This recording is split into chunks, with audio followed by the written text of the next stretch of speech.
भाई अस्सलाम वालेकुम। वालेकुम अस्सलाम। अच्छा, चाइना सलाद में आपके पास क्या क्या है, हमें दिखाए ना ज़रा। भाईजान ये बेबी पालक है। बेबी पालक क्या रेट है? सबसे पहले ये बात है भाईजान के रोज़ों में मेरे पास कोई रेट बढ़ा नहीं है, वही रेट चलेगा जो पहले रोज़ों से था जी।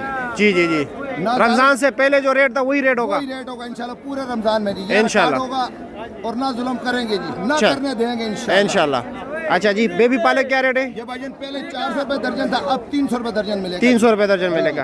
अच्छा जी, इसके अलावा ये 600 रुपए दर्जन था पहले, अब 400 रुपए मिलेगा। अब 400 रुपये दर्जन मिलेगा। ठीक हो गया। ये केल सलाद है? ये केल सलाद है भाईजान, ये पहले 4, 5, 6 रेट था, अब 300 रुपए दर्जन मिलेगा जी। 300 रुपये पूरे रमजान शरीफ में। रमजान शरीफ में, मतलब कोई रेट नहीं बदलोगे? नीचे होगा इंशाल्लाह, ऊपर नहीं होगा जी। ठीक है सर। और क्या कलर सलाद है?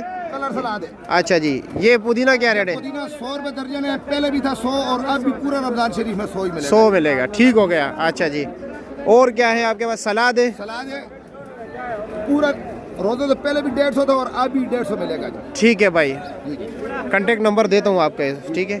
अच्छा, ये 200 रुपए बंडल है चना प्याज, पहले भी था और अब भी 200 रुपए है। ठीक हो गया। और क्या है आपके पास? सिरली 300 रुपए किलो था, रोज़ों में सिर्फ 200 रुपए किलो। 200 रुपये किलो। जी। ठीक हो गया। जितना चाहिए, अगर 10 मन भी चाहिए तो मिलेगा जी। ठीक है सर। और क्या क्या है आपका? कलर सलाद क्या रेट है? पार्टी पहले 50 था, इंशाल्लाह रोज़ों की खुदी में सिर्फ 40। 40 रुपया। अच्छा, नंबर भी बताया अपना। 0301 5298 798 जी। अच्छा, और ये लेमन ग्रास? लेमन ग्रास 400 रुपए का बंडल। 400 रुपये का बंडल। और कलर सलाद? ये ना वैरायटी किसी के पास है ना होगी रमजान शरीफ में जी, ये 400 रुपए किलो जी। 400 रुपये किलो। जितना चाहिए इंशाल्लाह मिलेगा। ठीक है सर, शुक्रिया।